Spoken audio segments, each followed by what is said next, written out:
Hello students, आज हम कक्षा छठवीं की हिंदी की एड ग्रेड करने जा रहे हैं। पाठ 2 हम देखेंगे, कटुक वचन मत बोल।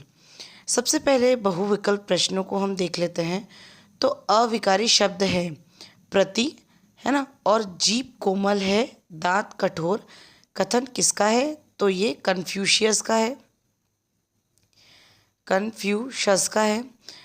तीसरा नंबर का, वचन कब औषधि का काम करते हैं? तो मीठे होने पर। जीवन में कौन जीतता है? तो विनम्र स्वभाव वाला व्यक्ति जो होता है वो जीवन में क्या होता है? जीत जाता है। फिर लुकमान ने शरीर का कौन सा हिस्सा सबसे अच्छा और सबसे बुरा बताया? जीभ। नीचे दिए गए शब्दों में से उचित शब्द चुनकर रिक्त स्थानों की पूर्ति कीजिए। बोलना भी एक कला है। मनुष्य के लिए वाणी वरदान है। आपकी वाणी कठोर, तीखी और कर्कश है तो उसे मीठा बनाइए। वाणी के सदुपयोग से स्वर्ग नर्क भी बन सकता है और दुरुपयोग से स्वर्ग भी नर्क में बदल जाता है। इम्तिहान शब्द का अर्थ क्या होता है?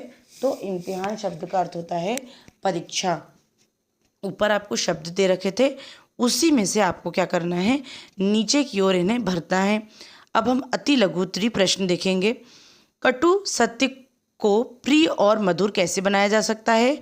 तो वाक चातुरी से कटु सत्य को प्रिय और मधुर बनाया जा सकता है। यानी कि हम जितनी चतुराई से अपने वचनों का प्रयोग करेंगे उतनी ही ज़्यादा अच्छे से हम उसे प्रिय और मधुर बना सकते हैं, है ना, कटु सत्य को।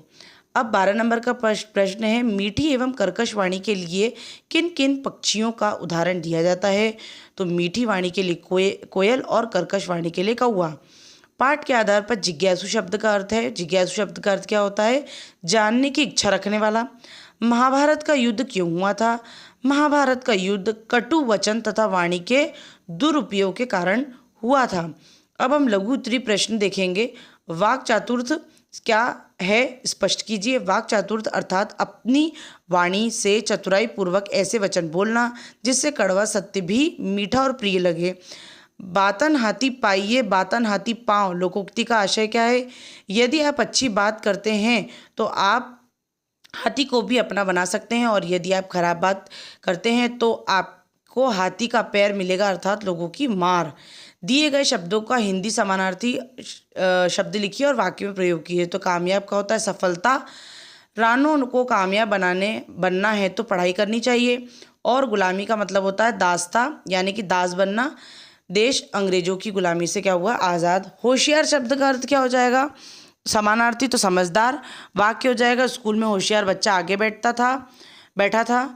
वाणी का किस प्रकार उपयोग करने से स्वर्ग और नरक की प्राप्ति होती है? तो वाणी का सदुपयोग करने पर स्वर्ग तथा वाणी का दुरुपयोग करने पर नरक की प्राप्ति होती है।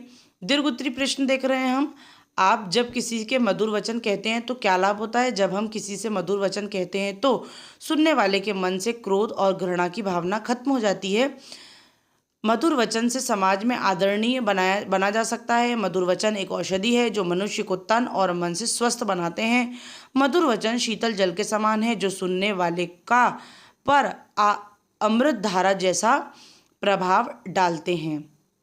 अगला देख लेते हैं। सत्य कभी कभी कड़वा भी होता है, परंतु उसे कहने से पूर्व कौन कौन सी सावधानी रखनी चाहिए? हमें चाहिए कि सत्य बात को कहते हुए कड़वाहट भी पैदा न हो और सुनने वालों के हृदय पर भी कोई चोट न पहुंचे, ऐसे शब्दों का चुनाव करें। यह देखना चाहिए कि अपनी वाणी से कभी ऐसे वचन न कहें जिससे दूसरे के मन को आहत हो। अपनी वाणी से चतुराई पूर्वक ऐसे वचन बोलना चाहिए जिससे कड़वा सत्य भी मीठा और प्रिय लगे। अब मिलती हूँ आपको नेक्स्ट वीडियो में, तब तक के लिए धन्यवाद।